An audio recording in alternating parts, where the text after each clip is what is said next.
Um, Welcome to the next Intersect workshop series. Today we have Andrea with us, who's going to be talking about cross-chain dApps using Teleporter. Um, we also want to thank our sponsors of this hackathon once again for making everything happen, especially STC and Avalanche for creating Intersect the network and for organizing this hackathon. The next thing I want to tell you guys is if you have any questions regarding the hackathon, if you have any technical questions as well, please let us know on the Telegram. Uh, Follow us on Twitter and LinkedIn for any updates and announcements that are important. And you can sign up for the hackathon on our Dora Hacks if you haven't done that already. If you want to learn more about the hackathon, you can do that on our website. And finally, the YouTube channel is where you'll find a recording of this workshop and you can ask questions and you'll see all the opening and closing ceremonies and the office hours. So please follow us there as well. The next thing I want to say is the Intersect Networks testnet is live. So I know some of you guys had a question regarding how you can start building. So I just want to say the testnet is live and you can find it under the resources tab on our Dora Hacks. If you guys need any tokens to start building, then just ping us in the Telegram group and we'll airdrop you some tokens. So that's there. And I think I can pass it off to Andrea now. Thank you so much. So today we're gonna be talking about Teleporter. So let me share my screen. So here we go.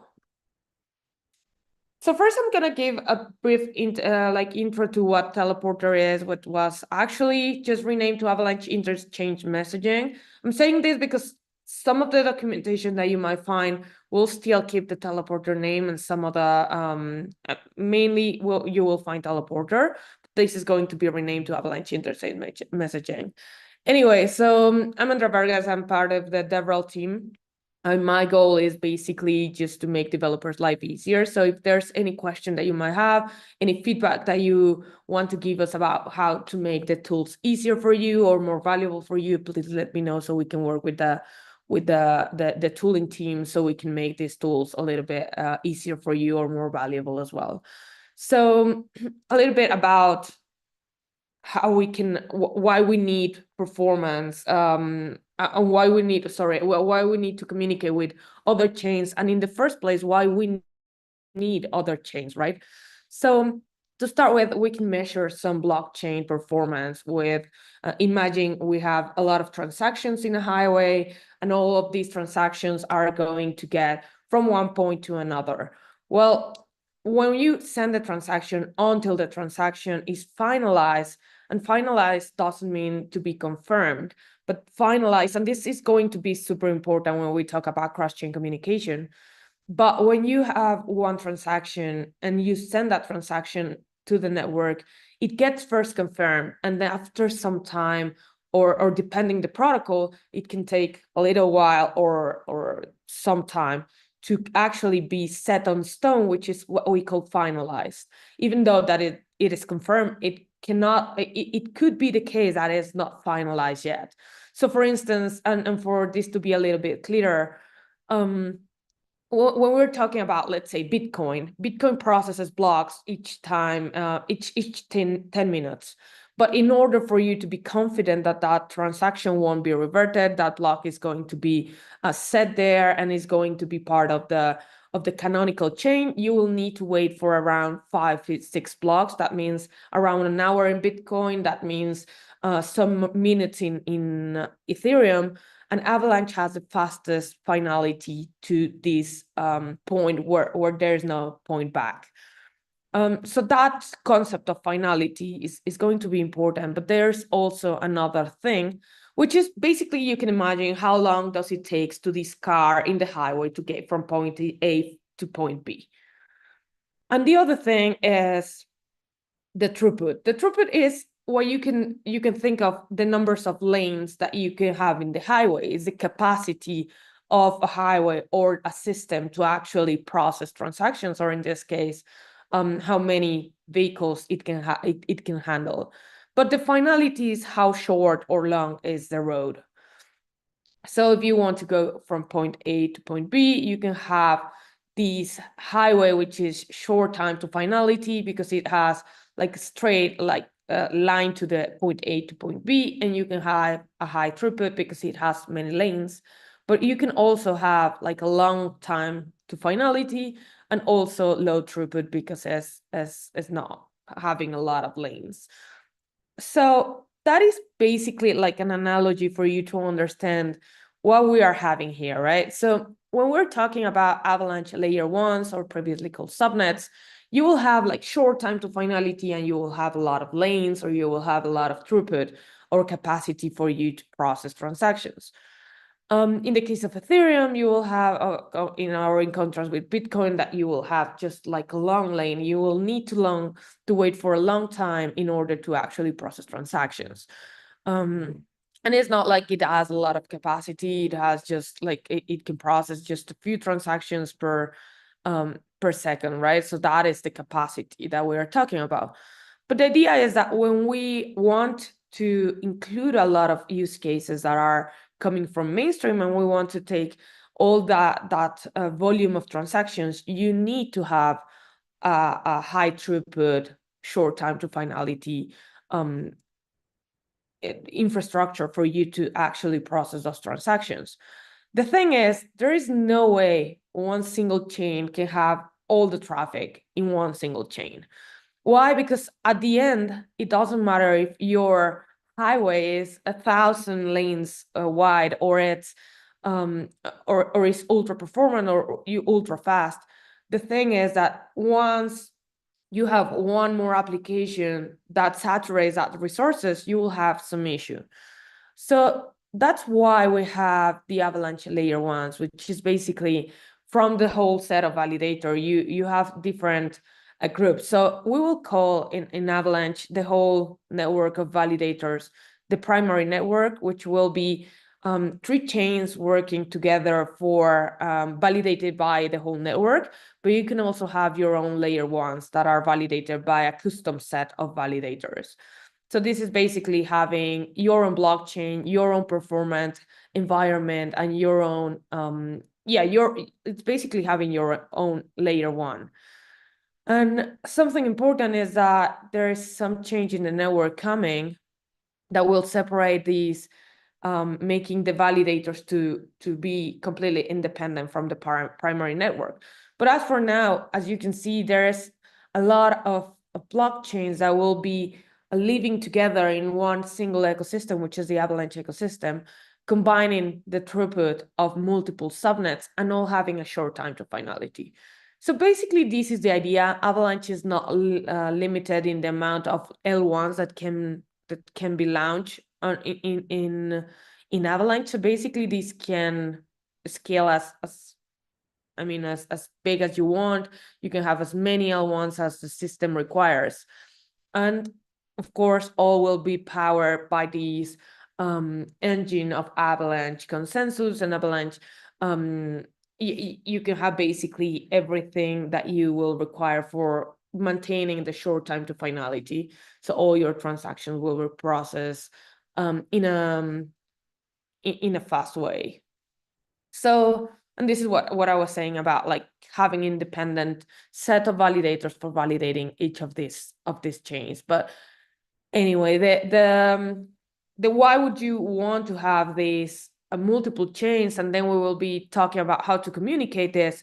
But why would you want to have an independent chain? Well, basically, you will have one of the best benefits of this is you will have fee isolation. What this means is basically if you have a network that is saturated because there's a lot of activity there, or there is let's say like an airdrop happening, or there is like a huge movement in that network, you won't, if you are deploying on a layer one, you won't be affected by that activity. And because you won't be affected, then that means the fees won't be affected either. So because this is an open system, whenever you have a spiking activity that is not the behavior that is expected by that network, then you will face a spike of gas. This is a mechanism for from the network to protect itself from a spam attack, right? So in this case, when you are having like a lot of activities, you will face only the spike where you are facing that activity. You won't face that spike, so you will have predictability on the cost for the users of these specific layer ones. And another thing is that you can customize which gas token you will be using for each of these chains. It's, as I said, it's just basically having your own layer one, which means you won't be affected for this activity, and also you can define your own rules. You can define which token you will be having. You can either decide the virtual machine that you're running, anything that you want to decide about your own layer one, that's up to the use case. So this is what you can customize also in the stack of the virtual machine. And of course, if someone wants to build something around creating your own virtual machine, you can do it. We have an SDK for that. But the idea of this workshop is talking about like how we can communicate those chains that we now know why we want that, right? So when you work as a developer in Avalanche, you have different levels of the stack where you can start participating. The first one is just creating a single dApp with Solidity on top of an existing blockchain, which could be the Avalanche C chain, which is an EVM chain, and it has like a lot of tooling about EVM. Or you can create on top of any other blockchain that is available for you in the ecosystem, or you can even create your own chain, or your own, either your own EVM chain or your own virtual machine on top of the Avalanche consensus to launch your own blockchain. So that is where you can start working as a developer in Avalanche. It's not building dApps, it's actually building not only dApps, but you can also get and start moving things around in the infrastructure level or the virtual machine level. So okay, perfect. So now that we know that we can have your own layer one, let's create one. So after that, we can communicate with another layer one. We will then come to the interoperability part. Don't worry, we will get there. But I want to give you all the resources for you to follow. Where is everything? Where is each resource for? So inside the Ava Labs GitHub, you will find the Avalanche Starter Kit. This kit basically launches a container where everything is already installed. So you won't need to install anything else, but just click this green button and just you will find a green button here that says launch code space. And so for me, I already open one because it takes a little bit to load. So whenever you are launching a new one, you will get here like a Visual Studio page where you will find all the code that we have prepared together, and you will have some tools already installed, such as Avalanche CLI, Foundry, Teleporter, and Relayer stuff. We will get into what is that in a bit. But with this, you will be able to start creating your own chain. And for you to see how easy this is it's just a matter of writing Avalanche. Let me zoom in a little bit. Avalanche subnet create, and we will give it a name of my subnet. And this will ask you, hey, what virtual machine do you want to use? We will go with subnet EVM for this specific use case of Teleporter right now. We'll get an EVM. And you can go here with the default for testnet environment.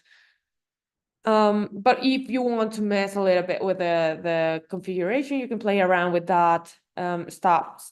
Here is where you get asked about the gas configuration. How is this rising up when the activities is there? If you want to enable some precompiles, that is something as well. Really interesting because it allows you to modify or turn on and off the different features on the virtual machine level. But anyway, for now, we will just go for that default testnet environment. It will ask you a chain ID. This is a chain ID, EVM chain ID. You know, when you add a new a new chain on your wallet, you get asked about a chain ID. Well, this is it. And you can see, like, also for the chain ID, you can verify if it's a unique chain ID going to chainlist. Chainlist.org will show a list of all the EVM chains out there. So you can just click here and look for a random number that you like. And if that is not busy, that number, if no one is using it, then you can go and use that to be unique. So let's get back to here. Okay, then it asks for a token symbol. This is going to be your own gas token. As I said, this is your own layer one. You will need to have your own gas token. So let's put just test for now. And what this is creating the whole configuration of your chain. Now you need to launch that chain. And what you need to do is deploy that. Avalanche subnet, deploy my subnet. And it will ask you where you want to deploy that configuration that you just create. We will go with local network, and that local network is going to spin up 5 nodes in my container inside the GitHub cloud, and it will start running in different ports, 5 nodes that will start simulating one network. And with this network, we will be able to start interacting with this specific chain, with this specific sending these tokens and all that. So one important thing is that in this case, we are going with the default testnet environment. So in the default configuration, you get assigned all the balance to this specific address. This is an address that is, it's open for anyone, so please do not use this in production because it can be, it will be dangerous for you to start using an address that everyone has. So you will get the funds in this specific address. You can specify, if you go with another configuration, you can put your own address in it, so you won't need to import any keys or anything. But as for now, here we have our chain. The default configuration also launches the teleporter contracts. We will see that in a bit, and gives you some information, right? It will give you some chain ID. This is the EVM chain ID. You will have the blockchain ID. You will have subnet ID and so on. That is all the information. For instance, the subnet ID gets assigned whenever you launch the chain. It needs to be registered in the P chain. So that is where you get the subnet ID. But these tools makes everything for you. Then you will have a way to connect to that chain. Let me see. Here you have some RPCs for connecting to your own chain. And you will have, if you are connecting from within this is really important for you that want to interact with that chain. If you are interacting within this code space, inside the GitHub cloud, you can use a local host, right? But if you are interacting from outside the code space, which means your wallet, another program that is not located inside the code space, then you will need to use this code space RPCs, and you will need to open the port. So right now, this port is a 9650. So you will need to go to ports and open this port. Just right-click it, port visibility, and make it public. That is basically what you need to do in order to connect from the outside of the container. Other way, you will, if you are from the inside, you can still use this localhost endpoint. If you want to connect to any other of the nodes, you will have here the prefix for this URL. Instead of this, you will just change basically the port that you are connecting, which changes here. So with that, it is here, right? It says, like, if you want to connect your wallet, you will need to make sure this port is public, and you will have all the information here for your wallet connection. So it's that easy to start creating a new chain. It's just 2 commands, just subnet create, my Avalanche subnet create and Avalanche subnet deploy. And with that, we have our own chains. So now let's go back to the part where we connect all those chains together. If there's any question up to this point, I don't know if there's any channel that you can put this on, but if anything, you can just let me know so we can address that immediately as well. Or if not, I will let you my contact so you can also ask questions.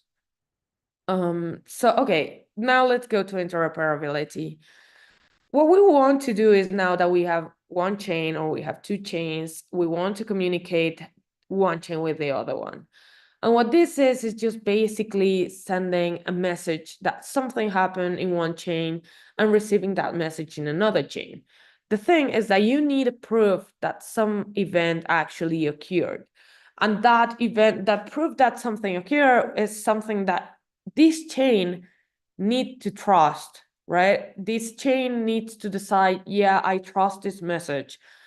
And the thing is how we do in order to make this message like that we do not require a lot of proofs, or that we don't require to trust the one that is sending a message.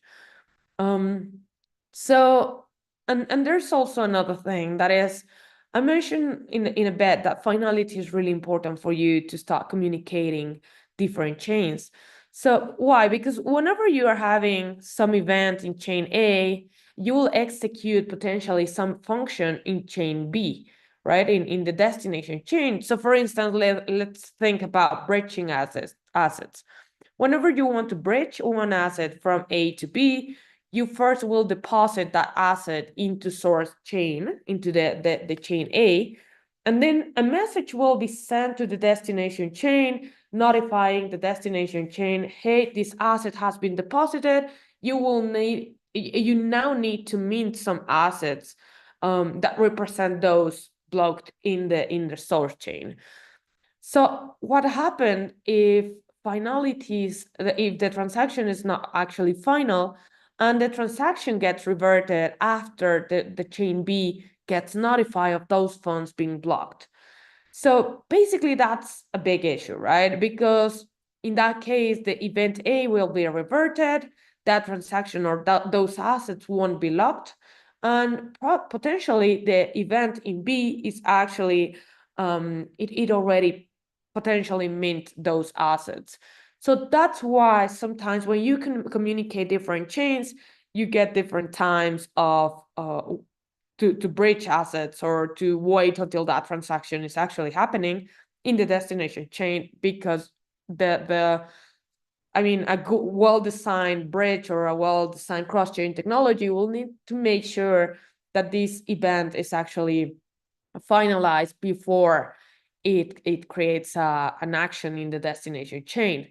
So that is basically the importance of finality, and why connecting with Avalanche is one of the preferred chains for creating cross-chain applications, because Avalanche has the fastest finality in the ecosystem. So once said that, why we need cross-chain, right? It is amazing. We need multiple chains because we want to achieve high throughput and we want to be able to accommodate all the world economic transactions of any kind of use case. But why we need to communicate with other chains? Why we cannot only have like separate environments and that will be fine? But what we need this is because we want to have liquidity coming across different ecosystems. We want to have asset bridging. Well, this is what we were just mentioning before. So for instance, in the case of, let's think about like Bitcoin, right? If you are working within Bitcoin network, you won't have a lot of applications developed. You won't have a lot of things to do with your Bitcoin. So something that happens with cross-chain communication is that you can bridge this asset, bring that to the Avalanche ecosystem as in form of BTC.B, and then you can start using Bitcoin or a representation of that Bitcoin within the DeFi ecosystem of Avalanche. That happens as well within the Avalanche ecosystem. If you want to launch, and probably I can show you. how is the ecosystem looking right now? So Snowpiercer is an explorer of layer ones on Avalanche. So this is the mainnet. You will have the primary network. You will have the C chain, which is the EVM that I mentioned real quick, where if you want just to build a dApp, you will be able to. And you will have two other chains, the X chain and the P chain. This is going to be really important for cross-chain communication, and I'll explain in a bit. But you will have here three chains. And because the C chain has a lot of activity there, you will have a lot of deployment and liquidity happening in the C chain. But what happens, for instance, Dexalot is a chain that is dedicated for an exchange. And it probably wants to have access to that liquidity and will want to have access to that tokens that are deployed in here, so you can trade that on DEX a lot. So that is one reason that you will have, why you will want to have that kind of interoperability, is just to access that liquidity and bridge assets from one place to another. Also, now that I'm here showing you the mainnet ecosystem, if you want some alpha, you can go to Fuji. Fuji is the testnet, and you will see who is actually building some proofs of concepts here. And if you look really close, you can find some interesting stuff. So, but anyway, the thing is, you will need that for, let's say, asset bridging. You can also use DAO voting across chains, so you can have votes from one chain, another chain, and create like a global voting system across different chains. Also, we mentioned about liquidity and in the DeFi space, and something that I really like and I would like to see in the hackathon as well is some service integration tunneling.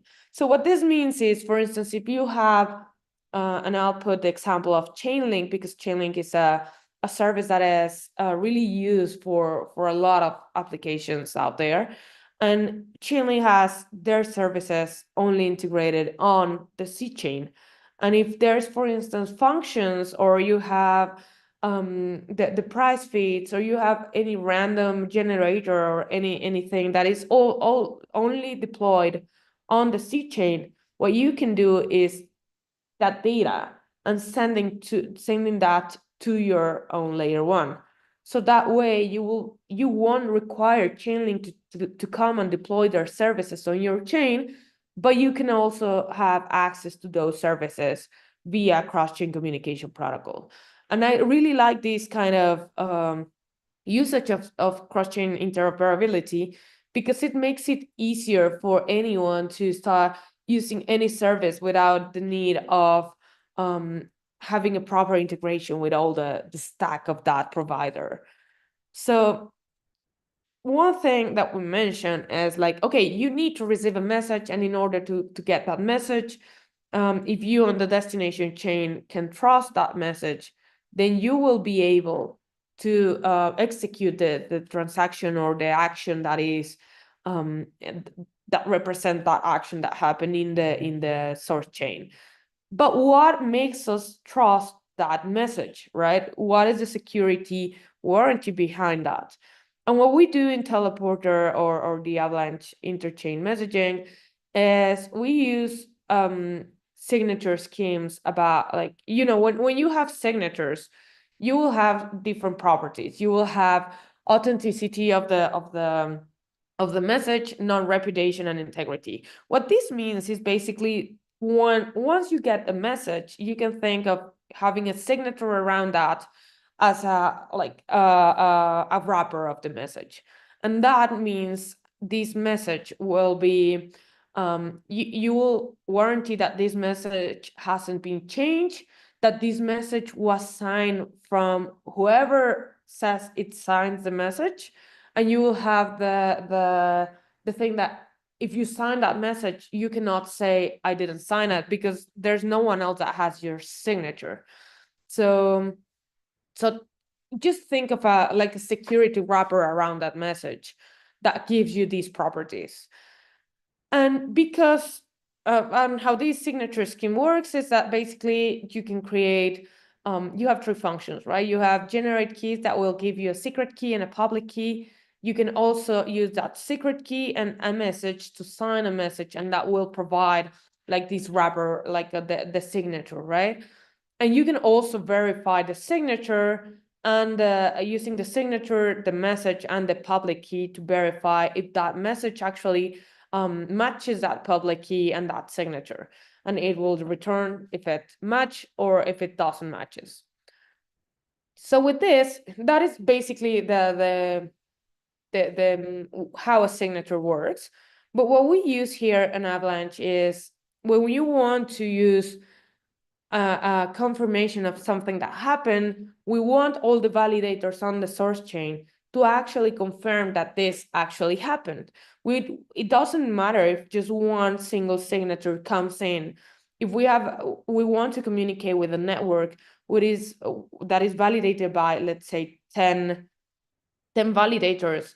If someone signs that and says like, hey, yes, I received the assets, and you get that message with only one signature, well, it could be a malicious node trying to communicate with you. But instead, you want some threshold of the validator to actually sign that message.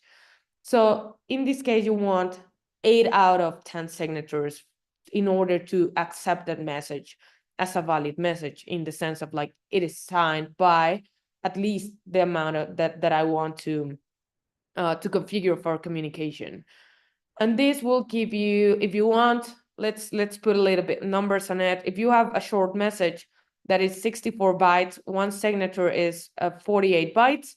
But imagine you wanted to have like 1,000 signatures, and that will aggregate. And for just one single message, you will end up sending a lot of bytes because of the signatures, which is not like a good idea. Because of course the traffic of that message will be the message that you are sending is way heavier than the actual message, and you don't want that. So what we do here is we have a signature aggregation protocol, and this is going to be completely you as a developer won't interact with this, but it's important for you to understand what's happening under the hood, so you know why this communication protocol is secure and how it achieves that security warranties. So what we do here is signature aggregation. So that aggregation is basically you have a lot of signatures, you can aggregate to an aggregated signature. And of course, you can do the same with the aggregated public key. And you can also verify the message with this signature public key. You can verify if that's true or false with a specific message. So basically, it's instead of going one-to-one, you will have an aggregated signature and aggregated public key. That is important because of the size. Then you are only sending one signature, and in contrast of sending 1,000 signatures. So how does this works in different levels? So we have Avalanche Warp Messaging, which is going to handle everything about the signatures, about the verification process, on where you actually get that message. You this is going to be handled by the Warp message, the Avalanche Warp Messaging precompile. This is not something that you will touch as a developer. You will actually just touch Teleporter or the Avalanche interchain messaging and your application code. That is the smart contract layer, right? But one important thing to mention is that while you are sending with this signature aggregation, the message that you send are only bytes. So basically that makes the cross-chain communication protocol primitives available for every virtual machine. It's not that like you are only communicating EVM with EVM, but you can also integrate the Avalanche Warp Messaging primitives with any virtual machine out there. So because Avalanche is agnostic to virtual machines, and you can create chains with any virtual machine, well, it's good to have some primitives to communicate any of those.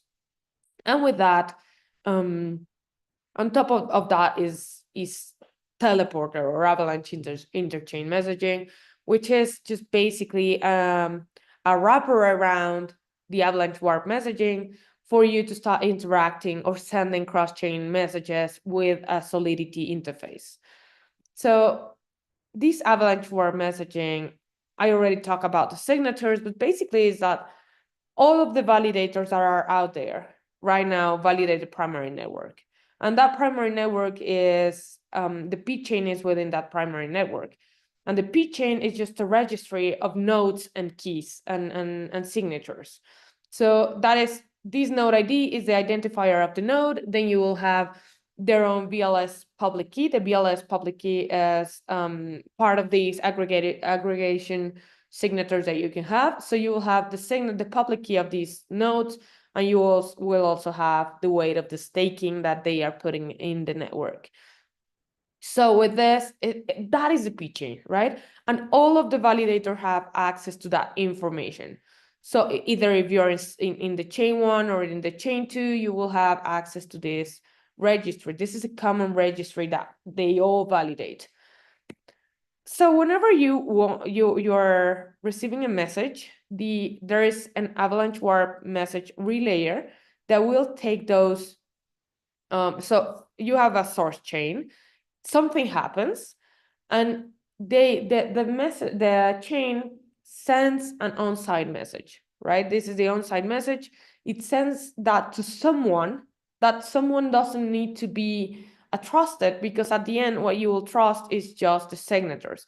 So for now, you get a message that is not signed. The relayer retrieves or asks the validator, say, can I get this message signed? And once it is signed, it gets to the P chain to actually validate that signatures. And then you have a message with an aggregated signature in it. And once that is secure by that signature aggregated, it can get to the destination chain. It submits the transaction with the already signed message. The aggregated signature is verified with the message and the signature aggregated. You verify that message actually hasn't been modified. The message was actually signed by whoever was in charge of the source chain, and you can confirm that yes, the P chain has that validators signatures assigned to that chain. So this message is valid, and then I can execute the message. Why? Because at this point, you know that the majority of the validators of the source chain validated that network, that transaction. And why you know that? Because you know who is the authorized validators or the authorized signatures for that subnet or that validator set in order to sign that message. So that's why the communication is secure, because you are not relying on how trusted the relayer is, but you are actually trusting the source chain. The relayer is just it will just deliver the message. You don't need to trust that, and you don't need that relayer to be someone else. You can do it yourself, and the application will trust the signatures, not the relayer. So on top of that, and what you will actually interact with is with Teleporter. Teleporter will allow you to will abstract most of the complexity, getting rid of the warp precompile. You will only use the teleporter and the cross-chain and the dApp level, and we will see how to do that. That is what you will touch with as a developer. So basically, Teleporter are contracts that are deployed on each of the chains. So if we see our chain that we develop here, you will have some contracts already in it that will mention, hey, this is the contract assigned to that chain, and this is a C chain, and this is my subnet, the one that we created. Whenever you create a new chain in this tool, Avalanche CLI, you will get your primary network. So you will get your own C chain, and you will get your own configuration on your own chain. So, but you will have some contracts by default on the teleporter that are teleporter. So those teleporter messages they have some send cross-chain message function that will take the destination chain that you want to send the message to. You will include which dApp this message will be interacting with. So for instance, if you have a bridge, you will have from one side, you will have the depositing contract, and in the other chain, you will have the minting contract, right? The minting and the one that handles the burning and everything around that. But you will have to specify which is the contract address of that other part of the bridge. And of course, you will need to specify which chain you are communicating with. You can specify some other information such as the fee information. This is important because the relayer is now the one that pays for the gas on the destination chain. And you need a way to incentivize that relayer in order to actually spend that resources on delivering your message. So here's where you can incentivize a relayer in order to take that message and send that. Again, if you don't want to incentivize anyone, you can just do it yourself. And you need to specify how much gas does the relayer need to put in that transaction on that destination so the message get actually processed. You can restrict who can deliver that message. If you want to do it yourself, you can do it. And of course, you need to send the message itself. So that message, this message is encoded as bytes. We'll see a little bit about this. And so that's when you want to send the message, and then you need to receive that message on the destination.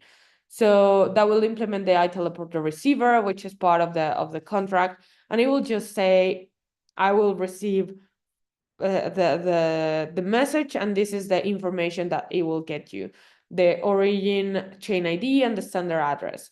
So let's talk a little bit about the message, and then we will get into how to send those messages within the starter kit. But basically right now you will have, you can send not only single messages, but you can use some magic around the encoding of the message in order for you to use different kind of functions or send different parameters to some specific function. So for instance, I want to send here two things, and I want to send that in a single message. I want to send the word test, and I want to send the 42. So I can encode that. And whenever you encode avi.encode something, that will transform that into bytes. And whenever you want to get back the original data, you need to specify what type of data you want to get back from it. So in this case, if you go and send that encoded message and specify string uint, and you apply the AVI decode, you will get back the original message. So when we're working within layer one, you will have first encode, you send the message encoded as bytes. And once you receive that in the destination chain, you will need to specify that, decode it, and use these as parameters in some function. That is one thing that you can do. And let's go and start hacking this. So as I mentioned, we already have the teleporter contracts deployed in here. And in order to actually start interacting with that, we have some examples here as a basic send receive. You will have some instructions on how to do it. As for now, we already created the subnet. This was like if you want to go through the configuration of the subnet of the chain, like for each of the parameters. But for now, we are up to this point. We deploy the subnet, we have that in local network, and we will need to start modifying the contract. So the first thing that we need to do is that we have two contracts. We have the sender contract, which is really short, and we have the receiver contract, which is also really short. Why? Because this application is just a basic send receive. And what you need to do is, first you need to confirm with the sender that you are interacting with the, so what we have here is you have the teleporter messenger interface to this specific contract that matches this one. So what we will be doing is sending a message from C chain to the subnet, to your own my subnet chain. And what this is doing is just instantiating to this address so we can interact with that specific contract of teleporter. And with this, what we will do is just create a function that is called send message that will take the destination chain and the message. The destination chain will be taken from this chain ID, right? This is where we want to start interacting. And we want to modify this chain ID with the blockchain ID that we have here. Here, the hex format. You copy this thing, you replace that for your own chain, so you know where are you sending the message to, and then we will have the address. So in this container, all the messages will be taken, despite of this, if this is profitable for the relay or not, they all going to be taken. So you can work under the assumption that this could be zero, and you can specify, depending on the complexity of the receiving contract, you will need to modify this accordingly. For now, let's keep it like that. You just modify that, and you can actually follow these instructions here. So we are here. So we just modify the chain ID within this blockchain ID. And also one thing that you can, we have it here, but if you for some reason close the window or you want to retrieve this, you can just go with Avalanche subnet describe my subnet, and that will show you this information again. As for now, we have that set, and what we need to do is now let's check the receiver. So the receiver will just it will implement this iTeleporter receiver, and it's inheriting this function from the contract which is in the teleporter code. So with this, you will be able to. Right now, we're checking if the address manager, if there's a manager in here, if the address is received by a teleporter messenger. If so, then it will receive the message and it will store that message in this variable. Of course, it is decoding, and if we see the message here, it is encoded. It encodes the message, and here is where the message gets decoded. It is a string, so you will save this as a string. So what we need to do right now is deploy these contracts. And also super important is for you, if you create something that is not called my subnet, you will need to add that to the foundry.toml. You put it in here, you put as you see, we are using localhost because we're working within the code space. So you can use localhost. Other way, you will need, if you are using this from the outside, again, you will need to make the port public, and you will need to use the one that refers to the code space name. But for now, we're using my subnet as the name. We will use we now need to deploy this. So let's go. We're using Foundry for this. So in here, we're interacting with the local C, where you will already have the private key of the testnet environment as an environment variable. So don't worry about that. And we're selecting this contract, which is the sender on C chain, to allow we're deploying this on C chain because it's the sender on C chain. So with this, you will have a transaction deployed to, and let's save this as an environment variable, so you will be able to interact with it just with this sender address. Then we will send the receiver. Let's put the receiver, deploy that. That is, the receiver is in my subnet, is in the other chain. And again, you have the private key and everything that you need. Let's save this deploy to address again as the receiver address. There we go. And now let's send the message. In order to send the message, we will use the cast send function.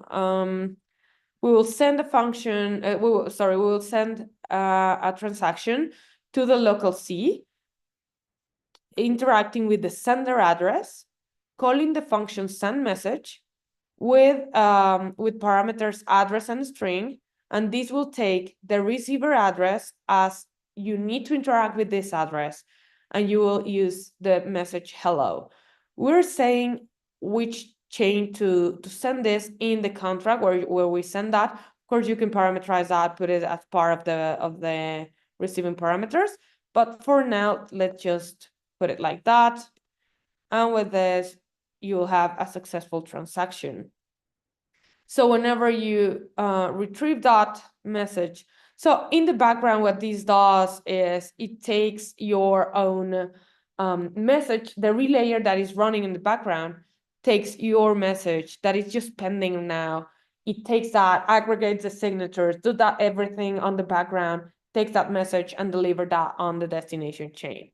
So once we call the my subnet receiver last message, and let's cross the fingers, you get the hello whenever you are interacting with my subnet. So that was basically sending a cross-chain message. As you see, basically the whole time it was just me explaining how does this work. But the reality is that for you to interact with Teleporter or sending cross-chain messages, it's just a matter of implementing this function, implementing this send cross-chain message function, and implementing one receiver. Of course, this can get as complicated as you want. It can get, so let's see how you can start real quick sending, for instance, this is a calculator that uses multiple functions. And this is just going to be real quick to see, to show you how what you can do in order to make things a little bit more interesting. But for instance, you will have here a function that is send a message, and you will have an encode data. This message, now probably I can show you a little bit more. Yeah, with this.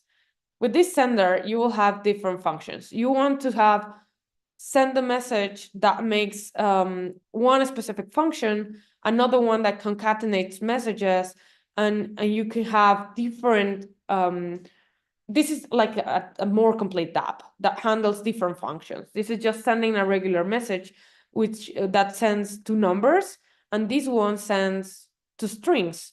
And these two strings will be concatenated in the destination. So you can interact with this application, and each of these functions will have its own send across chain message according to the encode data that will be encoded at data. So this will add to numbers, it will concatenate to strings.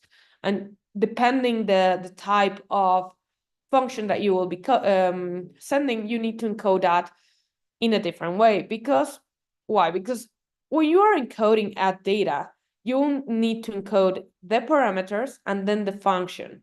And this is really important. In this case, we're using actions to encode the action that needs to be performed on destination in order for the destination contract to know how to decode this data. So when we see the receiver, we'll see that you will only have one function that is the teleporter message.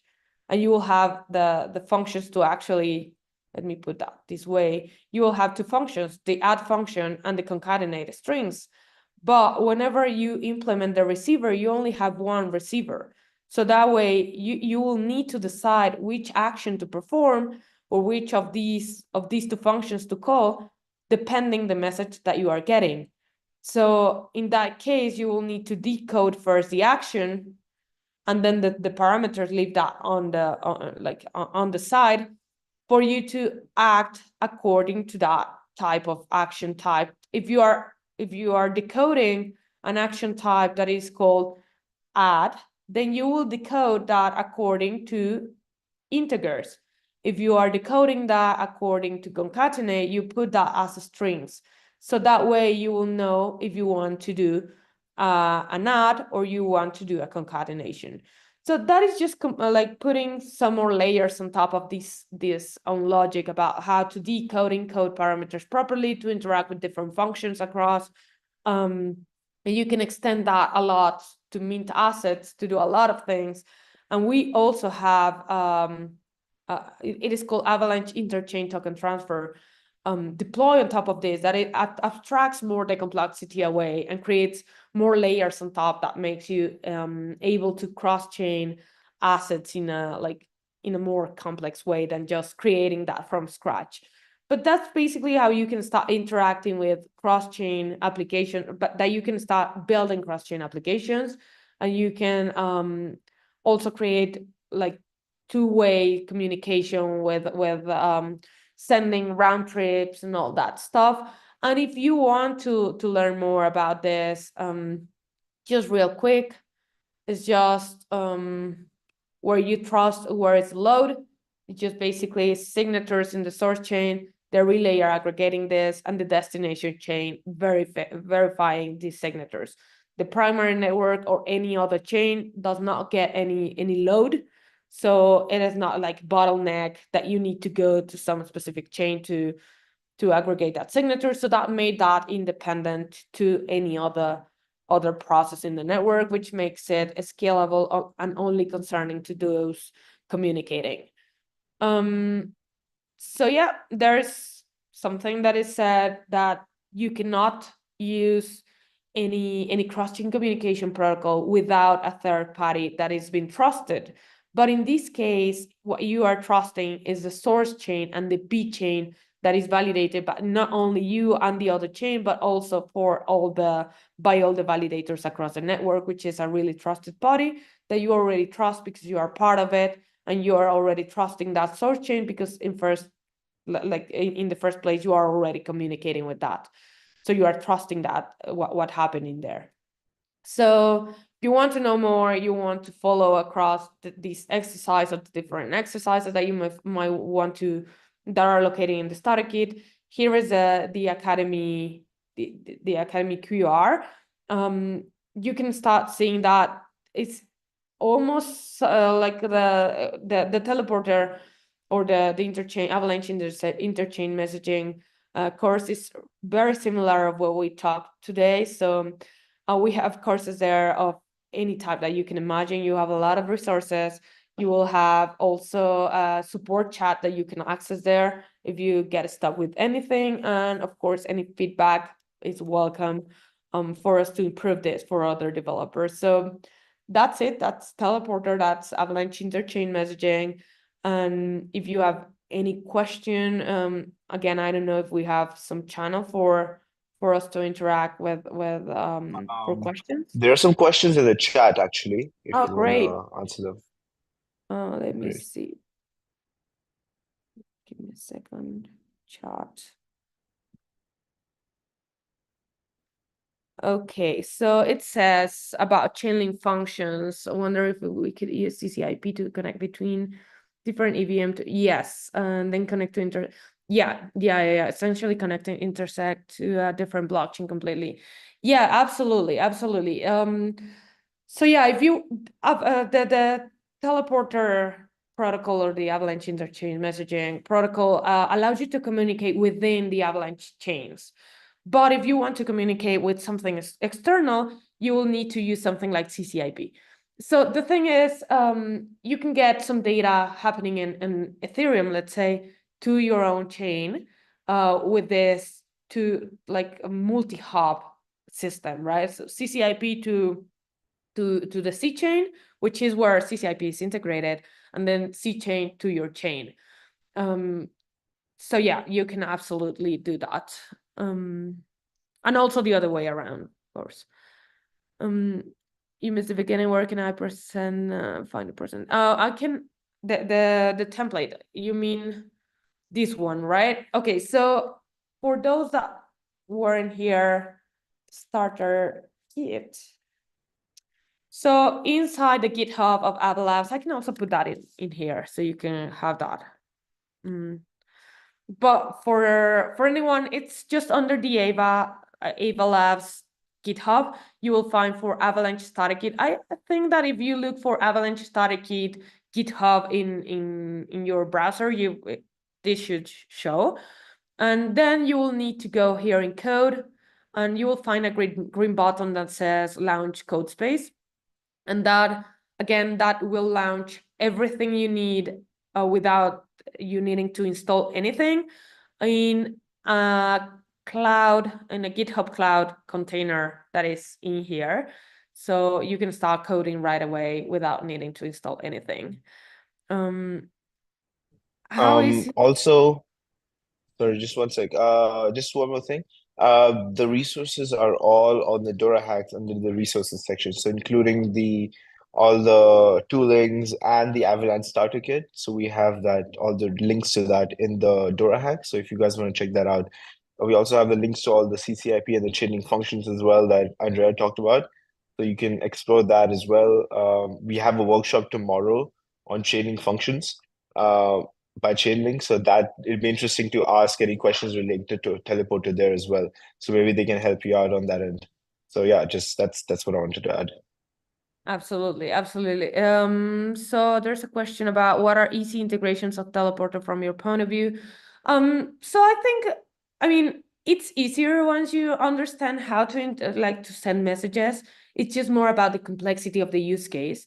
Some use cases that we were mentioning before that are worth taking a look is just a matter of asset bridging, but we already have these as in an abstract level with the Avalanche interchain token transfer, which is like kind of a bridge that you can deploy easily. Voting across chains, liquidity. This is something that I'm really interested about, is the integration of different services. The thing that you mentioned about integrating services that are already on the C chain or in another chain, such as Ethereum or any other that is available via these kind of services, CCIP, Layer 0, or any other provider, to bridge that data into your own Layer 1.